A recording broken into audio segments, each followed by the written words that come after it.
係啦，YouTube 嘅朋友大家好，我係現人，德福日嘅日元對美元，其實就突破咗上次政府入市干預嗰個160日70仙，仲一度升到去162日附近。咁喺呢個情況之下，下個星期呢個升勢會唔會繼續落去？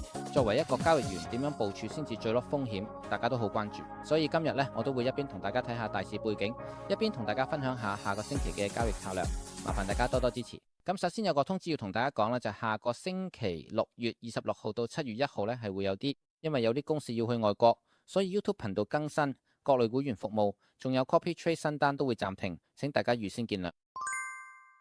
好啦，咁我哋即刻由周線開始噶啦。今個星期之前嘅160日70仙附近有嗰次外匯干預之後，個價都一直喺嗰個位附近徘徊，大家都關注住究竟可唔可以突破呢個位。不過尋日個價就升到去2024年6月創下嘅高位，大約162附近。其實升到呢個位都係預期之內。下個禮拜究竟可唔可以突破呢個位呢，就會成為最大焦點。而且去到呢啲水平，作為交易員就要時刻提防外匯干預，做交易都要睇下點樣管理風險，點樣控制住風險去入市呢，就會係下個星期要解決咗問題。佢講翻尋日周線層面已經突破咗之前最近高位167.10仙，所以周線嘅上升趨勢支持位都向上一級，呢點大家要留意。而且趨勢繼續延續，佢嘅趨勢線呢都要更加重視。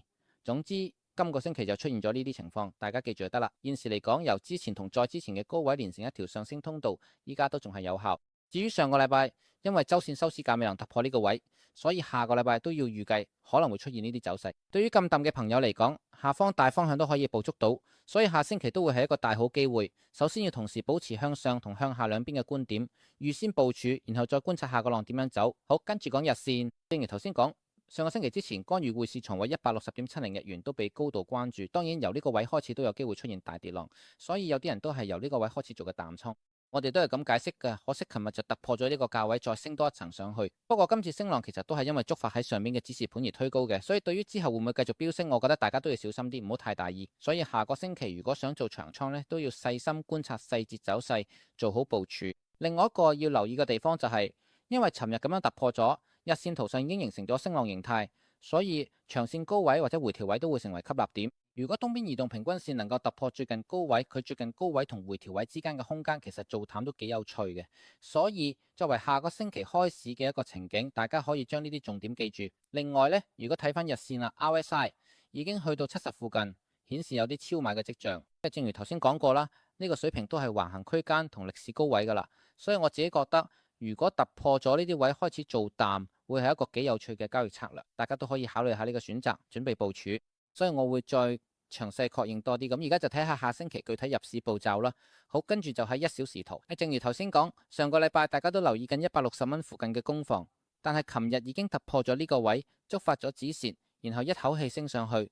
呢個就係琴日嘅主要走勢。喺下個星期嚟講，如果出現雙頂形態去做淡，會係一個期望值好高嘅交易。如果想做長倉，167呢個位就係日線級別嘅支持線，同時都係日線最近高位，所以短線嚟講都可以考慮做多。但係就算係細注都冇問題啦。